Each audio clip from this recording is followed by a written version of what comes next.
नमस्ते दोस्तों, मैं हूं एडवोकेट ब्रिजेश यादव, आपका अपना लीगल एडवाइज़र। दोस्तों, आज के इस वीडियो लेक्चर्स में हम बात करने वाले हैं कि क्या आप एक मल्टीपल लोन के जाल में फँस गए हैं दोस्तों? आप मल्टीपल लोन के दलदल में बहुत बुरी तरीके से फँस चुके हैं और ऐसे में कहीं न कहीं आपको ये नहीं समझ में आ रहा है कि अब आगे क्या किया जाए? कैसे इस दलदल में से बाहर निकला जाए दोस्तों? अब इस दलदल में फँसने का रीज़न क्या हो सकता है दोस्तों?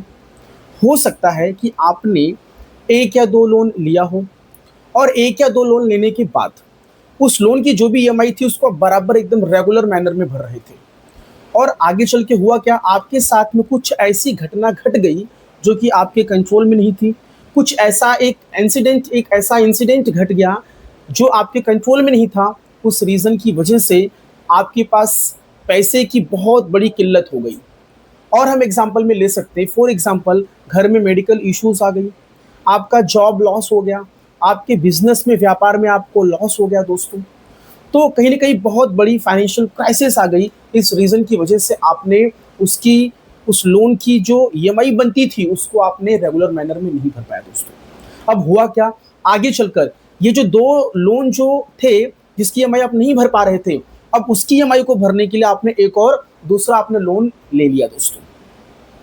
और वो लोन लेकर इसकी ईएमआई थोड़ी बहुत आपने भरी, फिर बाद में हुआ क्या, फिर आगे चलकर वो तीसरी वाली जो लोन थी उसकी भी ईएमआई आप डिफ़ॉल्ट करना स्टार्ट कर दिए। तो ऐसे आपने क्या किया, लोन पे लोन, मल्टीपल लोन दोस्तों। या फिर आपने बिज़नेस लोन लिया है, कार लोन लिया है, होम लोन लिया है आपने, या फिर कोई भी पर्सनल लोन, सिक्योर्ड लोन, किसी भी प्रकार का कोई भी लोन लिया है दोस्तों। और ऐसा लोन लेके आप लोन के जाल में बहुत बुरी तरीके से फँस गए हैं दोस्तों। और ऐसे में आपका दिमाग काम नहीं कर रहा है कि अब क्या किया जाए? अब क्या होगा? आप काफ़ी बुरी तरीके से एकदम परेशान हो चुके हैं। आपके ऊपर काफ़ी मानसिक प्रेशर, दबाव आ चुका है। आप काफ़ी मेंटली डिस्टर्ब हो चुके हैं दोस्तों। आपको रात में नींद नहीं आती है। आप ये सोचते हैं कि अब अगली ईएमआई कैसे भरें? अगर नहीं भरा तो क्या उसके ऊपर इंटरेस्ट पेनल्टी लग जाएगी? यस, लगेगी दोस्तों। उसका भी आपको डर सता रहा है। अगर मैंने पैसे नहीं भरे तो क्या आगे चलकर मुझे बैंक और एनबीएफसी के द्वारा क्या मुझे कोई लीगल नोटिस भेजी जाएगी? क्या उनके एडवोकेट वकील मुझे लीगल नोटिस भेजेंगे? अगर भेज दिए तो अब मेरा क्या होगा? आपको लोन रिकवरी एजेंट्स का आपको डर सता रहा है कि ये लोन रिकवरी एजेंट्स मुझे बहुत कॉल करेंगे, परेशान करेंगे, मेरा हैरेसमेंट करेंगे, मेरे घर पे आके होम विजिट करेंगे। समाज में, सोसाइटी में, मोहल्ले में मेरी पूरी बेइज्जती हो जाएगी। अब मैं क्या करूँगा? तो बहुत बुरी तरीके से आप डिस्टर्ब हो चुके हैं दोस्तों। कई लोग तो ऐसे भी हैं जो रात को नींद की गोली लेके सोते हैं दोस्तों। तो ये है पूरा मल्टीपल लोन का जो एक बहुत ज़बरदस्त, एक बहुत खतरनाक एक प्रभाव दोस्तों, एक नेगेटिव इम्पैक्ट जो कि उस इंसान की जो पूरी लाइफ़ है, उसको पूरा ख़त्म और उसको पूरा स्पॉइल कर देता है दोस्तों। अगर यदि इंसान समझदार ना रहे, यदि वो इसी तरीके से डर-डर के यदि वो जीता रहा, तो अब उसका क्या होगा आगे? तो इस प्रकार का पूरा माहौल आपके दिमाग में बैठ चुका है और आप बहुत बुरी तरीके से डर चुके हैं दोस्तों। आपका आपके परिवार के साथ में अच्छा व्यवहार नहीं हो पा रहा है क्योंकि वहाँ पे पैसे की किल्लत है। पैसे के लेन-देन के लिए मार झगड़ा हो रहा है, गाली-गलौज हो रहा है। घर परिवार में एक-दूसरे से जम नहीं रहा है, मम्मी-पापा, भाई, चाचा जो भी हैं, क्योंकि घर में पैसे की किल्लत है। रिकवरी एजेंट्स ऊपर अलग से परेशान कर रहे हैं। आप काम धंधे पे नहीं जा पा रहे हैं। काम धंधे पे जा भी रहे हैं तो काम धंधे में मन नहीं लग रहा है दोस्तों। जो आपके साथ में काम करने वाले जो आपके कलीग्स हैं, आपके जो सहकर्मी हैं, जो आपके बॉस हैं, उनके साथ में भी आपका अनबन हो जा रहा है क्योंकि आप बहुत मेंटली डिस्टर्ब हैं। आपके दिमाग में बहुत सारी चिंताएँ बैठ चुकी हैं दोस्तों। तो अब होगा क्या, अब होगा क्या दोस्तों? जो इंसान इतनी बुरी तरीके से इस मल्टीपल लोन के दलदल में फँस गया है, इस मल्टीपल लोन के ट्रैप में फँस गया है, अब ऐसे व्यक्ति को कैसे बाहर निकलना है?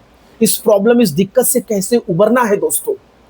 कुछ लोग तो ऐसे भी हैं जो अपने मन में बुरे ख़्यालात भी लाते हैं। वो रिकवरी एजेंट्स को हैंडल नहीं कर पाते हैं। बैंक और एनबीएफसी की लीगल टीम के द्वारा भेजे गए लीगल नोटिस को हैंडल नहीं कर पाते हैं। उनको अलग-अलग बैंकों के लोन रिकवरी एजेंट्स के द्वारा उनको हैरेसमेंट किया जाता है, उनके ऊपर प्रेशर, मानसिक दबाव बनाया जाता है और वो बहुत बुरी तरीके से तो टूट जाते हैं दोस्तों, टूट जाते हैं। उनके मन में बुरे ख्यालात आने लग जाते हैं कि क्या अब मुझे इस दुनिया से चले जाना चाहिए। तो डियर फ्रेंड्स, यदि आपके मन में ऐसे यदि ख्यालात, थॉट्स आ रहे हैं, तो डियर फ्रेंड्स, आप ऐसे थॉट्स बिल्कुल भी मत लाइए। आप कितने भी बुरे दौर से चल रहे हो, हर एक चीज का हल है, हर एक चीज का सोल्यूशन है दोस्तों। ये जो सारी दिक्कतें मैंने आपको बताई दोस्तों, इन सारी दिक्कतों, इन सारी प्रॉब्लमों से आज मैं आपको बाहर निकालूंगा, ये मेरी गारंटी है। आपके अंदर जो एक डर का जो माहौल बैठ चुका है, आप काफी चिंतित हैं, परेशान हैं, आज आपके अंदर का जो डर है वो पूरा मैं खत्म कर दूंगा दोस्तों। यदि आप सिस्टमैटिकली वे में यदि आप चलेंगे, बजट के हिसाब से चलेंगे, कैलकुलेशन करके चलेंगे दोस्तों, तो आप 100% नक्की, डेफिनेटली आप इस लोन के दलदल से, इस जाल से आप डेफिनेटली बाहर निकल जाएंगे। ये मेरी आपको प्रॉमिस है दोस्तों। मैं सिर्फ ये जो कह रहा हूं, ये ऊपर ऊपर की बातें नहीं है दोस्तों। मैं आपको जो कैलकुलेशन आज बताने वाला हूं, आज आपको जो बजट पूरा बताने वाला हूं कि कैसे मल्टीपल लोन के दलदल में से बाहर निकले निकले और चिंता मुक्त हो जाए, टेंशन फ्री हो जाए और अपनी एक अच्छी जीवन यापन आप आगे फ्यूचर भविष्य में कर सके दोस्तों। इसके बारे में पूरा डिटेल्ड में, विस्तार में आज हम इस वीडियो लेक्चर्स में दोस्तों बात करेंगे। डियर फ्रेंड्स, सबसे पहले तो आपको ये समझना है कि भैया कितना भी बड़ा लोन हो, चाहे मल्टीपल लोन हो, चाहे सिंगल लोन हो, आपको डरना बिल्कुल भी नहीं है दोस्तों। आपको अपना बजट, अपना कैलकुलेशन आपको बनाना है दोस्तों। सबसे पहले एक पेन और बुक ले लीजिए, आप पूरा कैलकुलेशन कर लीजिए कि आपने कौन कौन सी बैंकों से कितने कितने अमाउंट का आपने लोन लिया है, किसकी कितनी कितनी ईएमआई है दोस्तों, ये आप देख लीजिए। और आपकी कमाई, आपका इनकम का सोर्स, आप महीने का कितना कमा लेते हैं, वो भी आप देख लीजिए दोस्तों। और साथ ही साथ उस कमाई में से कितने खर्च आपके परिवार पे होते हैं और आपके ऊपर होते हैं दोस्तों, उस खर्च का भी कैलकुलेशन कर लीजिए दोस्तों। ये सब कर लीजिए, एक तरीके से पूरा एक बजट बना लीजिए दोस्तों। अब करना क्या है आगे आपको? आपको ये करना है दोस्तों कि जिस लोन की ईएमआई ज्यादा है, जिस पे इंटरेस्ट ब्याज ज्यादा है, पहले उसको आप खत्म करने की कोशिश करिए। जो छोटे मोटे लोन है उसको भी खत्म करना है, मैं ये नहीं कह रहा हूं दोस्तों, लेकिन जो भारी भरकम वाला जो लोन है, जिसकी ईएमआई ज्यादा है, जिसकी इसके ब्याज और इंटरेस्ट ज्यादा है, पहले आप उस पर फोकस करिए, ठीक है। और साथ ही साथ छोटे मोटे लोन पे भी आपको फोकस करना, मैं ये नहीं कह रहा हूं दोस्तों, उस पर भी आपको फोकस करना है, लेकिन ये ध्यान देना जो सबसे ज्यादा इंपॉर्टेंट है, जिसपे इंटरेस्ट रेट ज्यादा है, जिसके ऊपर जिस जिस लोन पे आपको ज्यादा प्रेशर है, दबाव है, उसको आपको पहले फॉलो करना है दोस्तों। अच्छा, अगर सपोज फॉर एग्जांपल, एक चीज मैं आपको बता, सपोज अगर फॉर एग्जांपल आपके 4 से 5 लोन है दोस्तों, ठीक है, सबकी सब छोटी मोटी लोन है, आप छोटे मोटे लोन के दलदल में फंस गए हैं, तो आप एक काम ये भी कर सकते हैं कि किसी एनबीएफसी या फिर किसी बैंक से आप एक अच्छा खासा कम ब्याज दर वाला आप कोई एक बड़ा लोन लेकर उस छोटे मोटे जितने भी लोन है उसको आप खत्म कर सकते हैं दोस्तों। इसको बोलते हैं लोन का कंसोलिडेशन करना दोस्तों। मतलब कि छोटे मोटे लोन को एकत्रित करके एक बड़ा लोन लेके आप उस छोटे मोटे लोन को खत्म कर सकते हैं दोस्तों। और जो बड़ा लोन लेंगे वो कम से कम ब्याज दर वाला ढूंढिए दोस्तों। इससे क्या होगा, वो सब खत्म हो जाएगा, एक सिर्फ आपका बड़ा लोन चलेगा, उसकी एक ईएमआई चलेगी, तो आपके ऊपर भी एक प्रेशर क्या हो जाएगा दोस्तों, कम हो जाएगा। दूसरी चीज, जो आपके सिक्योर लोन है दोस्तों, उस पर आपको पहले फोकस करना है, क्योंकि जो सिक्योर लोन है उसमें आपके गिरवी और बंधक रखे हुए दोस्तों, तो उस पर आपको पहले फोकस करना है। तो आप उसको पहले कोशिश करिए कि खत्म करने का। यदि किसी लोन की ईएमआई ज्यादा है, 1, 2, 3, 4 जो भी आपके लोन से यदि उसकी ईएमआई ज्यादा है, तो इसके संबंध में आप बैंक और एनबीएफसी को एक लेटर लिखें और आप अपने लोन को रिस्ट्रक्चर करें दोस्तों। मतलब कि लोन की ईएमआई को कम करवाएं और उसकी अवधि, समय, उसके टेन्योर को आप बढ़ा दें दोस्तों। ऐसे भी हो सकता है, आप बैंक से बात करेंगे तो आपका लोन का रिस्ट्रक्चरिंग भी हो सकता है दोस्तों। यदि आपने किसी मोबाइल ऐप से यदि आपने लोन ले रखा है दोस्तों, इंस्टेंट मोबाइल ऐप लोन, और यदि वो लोन कंपनियां दोस्तों यदि इंडिया में रजिस्टर्ड नहीं है, यदि आपको लग रहा है कि वो आउट ऑफ द इंडिया, वो फॉरेन की लोन ऐप हैं, वो फ्रॉड है, चीटर है, अगर आपको लग रहा है वो चाइनीज कंट्रोल्ड ऐप लोन है, तो यदि आप उसका लोन का ईएमआई नहीं भी भरेंगे, उसका पैसा नहीं भी भरेंगे, तो कोई दिक्कत नहीं दोस्तों, वो सबके सब अनऑथोराइज्ड है और वो आरबीआई के गाइडलाइंस के मुताबिक या फिर अंडर द आरबीआई वो रजिस्टर्ड नहीं होती है उनको अप्रूवल नहीं मिला रहता है। यदि आपने ऐसे इंस्टेंट लोन ऐपों से यदि आपने पैसे ले रखे हैं तो उनका पैसा आपको भरना ही नहीं है दोस्तों। तो यहां से आप मुक्त हो जाओगे दोस्तों, उनका पैसा आपको भरना ही नहीं है। इस बात को आप नोट कर लीजिए दोस्तों, ठीक है। जो लोन कंपनियां इंडिया में रजिस्टर्ड है, जो आरबीआई की गाइडलाइंस को फॉलो करती हैं, जिनको आरबीआई ने अप्रूव्ड किया है, आपको बस उनका ही लोन का ईएमआई आपको भरना है। ये आप बात को नोट कर लीजिए दोस्तों। ये सारी चीजें, ये पूरा कैलकुलेशन आपको लेके चलना है दोस्तों। दूसरी चीज, जो भी छोटे मोटे लोन्स हैं, एक बात याद रखना, अगर वो पर्सनल लोन है, वो अनसिक्योर्ड लोन है दोस्तों, तो उसमें चांसेस होते हैं आपके लोन के सेटलमेंट के दोस्तों। ये आप ध्यान देना।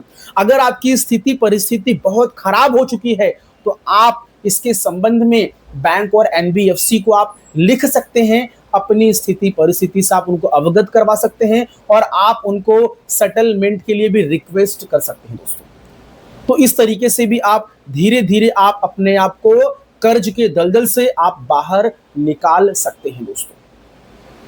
तो बैंक को आप प्रायर नोटिस भेजिए, अपनी स्थिति परिस्थिति से अपनी अवगत करवाइए दोस्तों। अच्छा, अब कुछ लोग का ऐसा कहना है कि सर बिल्कुल भी कमाई नहीं हो रही, पैसा बिल्कुल भी नहीं हो रहा है, पूरा खत्म हो चुका है, पूरा घर द्वार प्रॉपर्टी वगैरह सब खत्म हो चुका है, अब इसमें क्या करें? तो दोस्तों एक लास्ट ऑप्शन है इंसॉल्वेंसी। अपने आप को इंसॉल्वेंट डिक्लेयर करवा दीजिए डिस्ट्रिक्ट कोर्ट के माध्यम से। अगर आप इंसॉल्वेंट डिक्लेयर्ड हो जाएंगे तो ऑटोमेटिकली आपके ऊपर जितने भी कर्ज रहेंगे सबके सब माफ हो जाएंगे, खत्म हो जाएंगे। ये एक लास्ट ऑप्शन है दोस्तों। दूसरी चीज, जितने भी पर्सनल लोन लेके रखे हो उसमें तो टेंशन फ्री रहिए कि भैया लास्ट टू लास्ट सेटलमेंट ही होता है दोस्तों। अगर मैटर कोर्ट में चला भी गया तो आप उसको फॉलो अप करिए, अपनी स्थिति परिस्थिति से अवगत करवाइए। यदि आप पैसे नहीं दोगे तो बैंक और एनबीएफसी समझ जाते कि भैया इसके पास तो पैसे नहीं है यार, इसका फॉलो अप ले लिया, रिकवरी एजेंट्स को भेज दिया, कॉल करवा दिया, लीगल नोटिस भेज दिया, बंदे को कोर्ट में भी खींच दिया, ये बंदा कोर्ट में तारीख पे बस आ रहा है लेकिन पैसे नहीं दे रहा है, तो एक काम करते भैया इसको सेटलमेंट का प्रस्ताव और ऑफर दे देते हैं।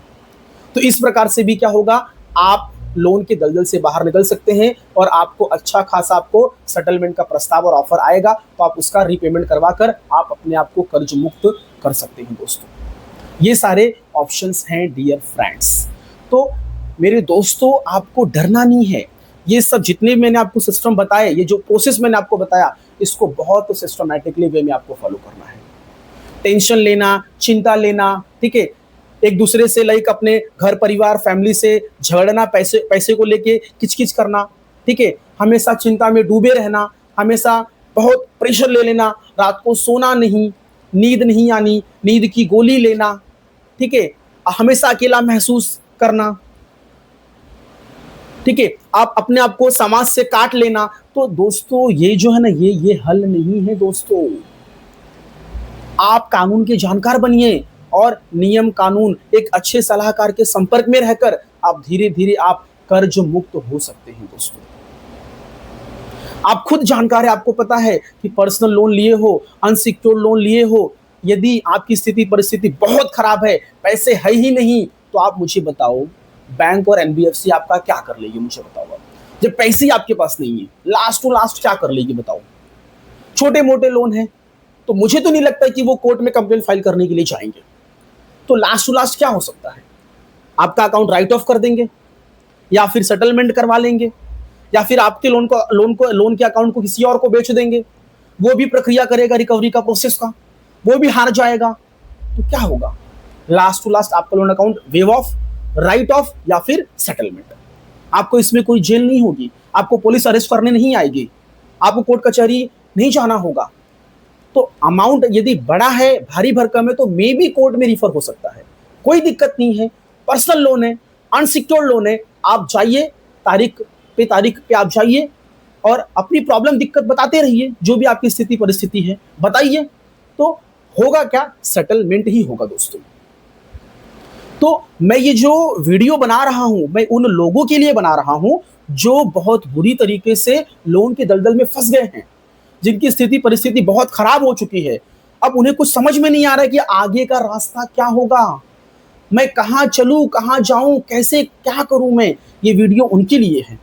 जिनके पास पैसे हैं दोस्तों, ये वीडियो उनके लिए नहीं है।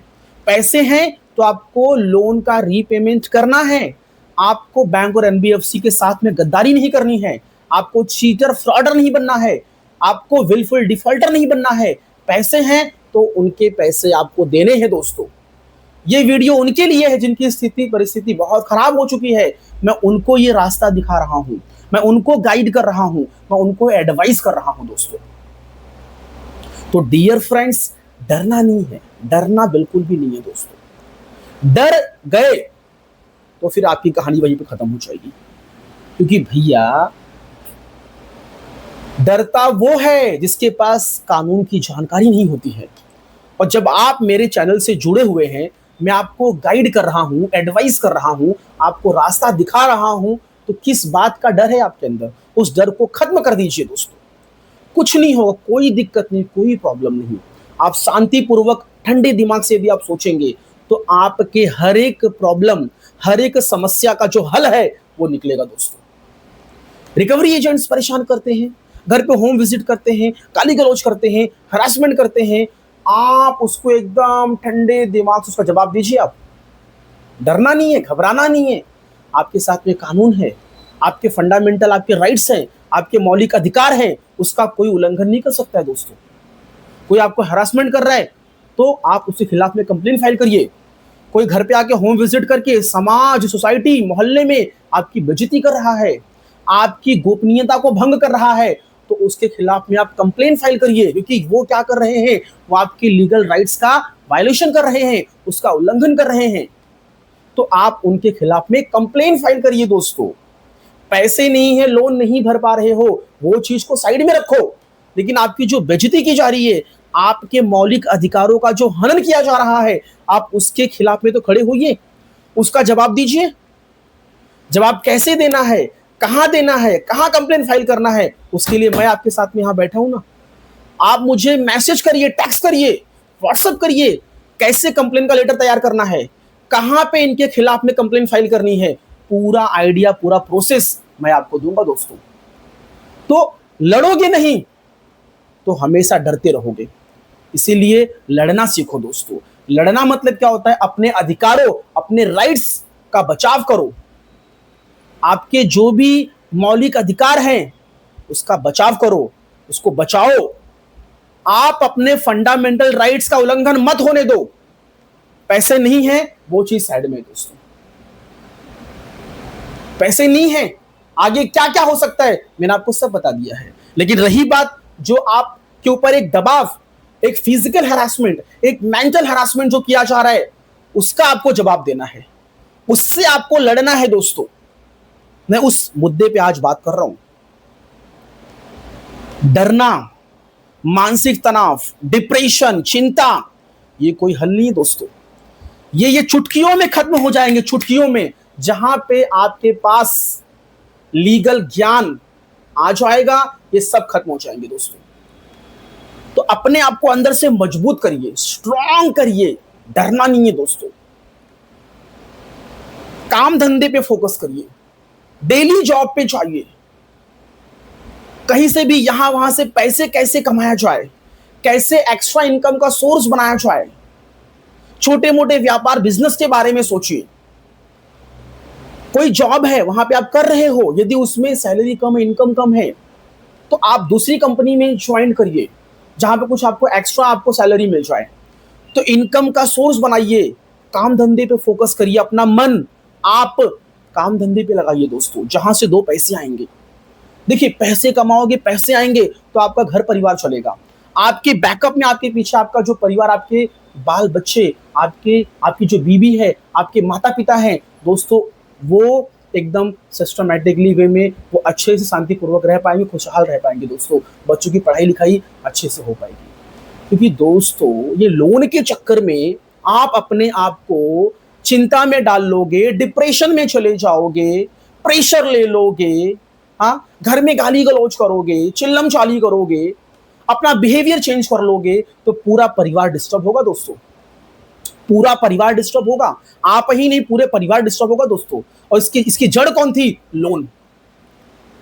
तो दोस्तों, जब आपको पता है मैंने आपको पूरा बता दिया कि इसमें ना तो आपको पुलिस थाना जाना है, ना तो आप अरेस्ट होंगे, ना तो आपके ऊपर कोर्ट केस होगा। Rare of the rare case में हो सकता है, लेकिन मोस्ट ऑफ द केस में नहीं होगा।